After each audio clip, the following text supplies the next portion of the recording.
My name is Sam Geier, and I'm an environmental science major.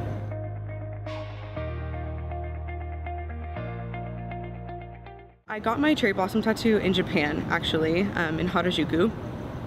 And cherry blossoms symbolize a lot of things, but primarily in Japanese culture, they represent a period of hope and renewal. And cherry blossoms only actually bloom for like 2 weeks out of the year. But even though they're dormant for most of the year, they always come back strong and beautiful. And so I had a really rough year this past year with mental health, physical health, just a lot of personal challenges.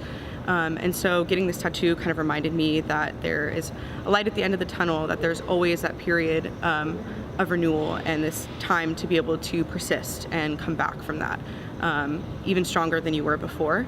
And it also is a reminder that life is too short to not enjoy it. I went on this trip without knowing anyone in the class that I went to Japan with, and I had to do a lot of things for myself, and I realized that I can do them, and that if it's important to me, I can get it done.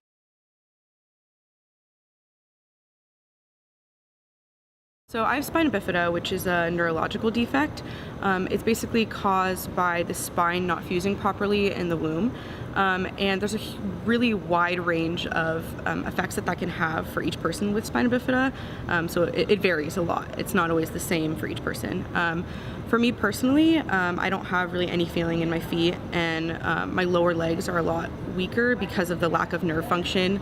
Muscles tend to atrophy, and so I wear leg braces. I started using a wheelchair in 8th grade, so I haven't used a wheelchair my whole life. It's definitely progressed over time. But I primarily use the wheelchair about 99% of the time. I can stand, which helps a lot for transferring, reaching things in my apartment. I can take a few steps with a walker, but I'm primarily using a wheelchair at this time.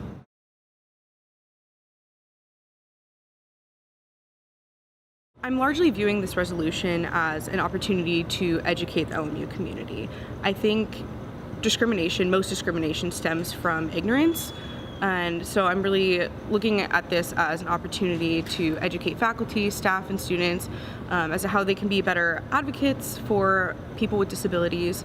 I think it's really important for people to remember that sometimes making things slightly more convenient for themselves or easy for themselves can really make something else impossible for someone with a disability. I think my biggest concern is empowering students so that they feel like they can speak up for themselves and that they have a voice, and that they don't always have to go through a group like DSS in order to get their needs met, that they feel like they can directly contact people if they are having a problem with accessibility, if a lift stops working, if an elevator stops working, if they need an automated button to be put on a door, things like that. So I think that there has been a lot of progress that's been made since my time being at LMU, but I think that there's a lot more room to improve, and so I'm hoping that this resolution does that, and that by doing so I kind of leave behind this legacy at LMU that makes it easier for students in the future to have their needs met.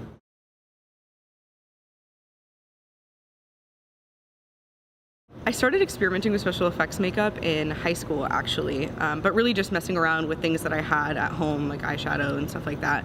And then coming to LMU, I actually didn't realize it was that big of a film school when I applied. And I had a lot of friends in the film department, and still do. So I started to work on sets and building up my kit that way. So it's really just a side hobby, but it's my way to maintain being creative in some way. I think sometimes in the sciences we lose a little bit of that fun creativity. So I kind of do that on the side and help out friends with Halloween makeup and film stuff. I really like doing the gory stuff, which is funny because I'm completely afraid of blood and needles and anything like that, but as long as I'm the one doing it, it's okay.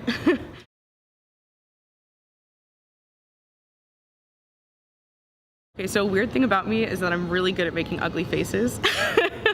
I don't know, this is something that like I pride myself in my ability to make ugly faces. Like I commit, when we do ugly pictures, it's not a joke. I also do some weird voices, I guess, might be one of them. Oh gosh. Thank you so much for having this interview. I really appreciate you taking your time.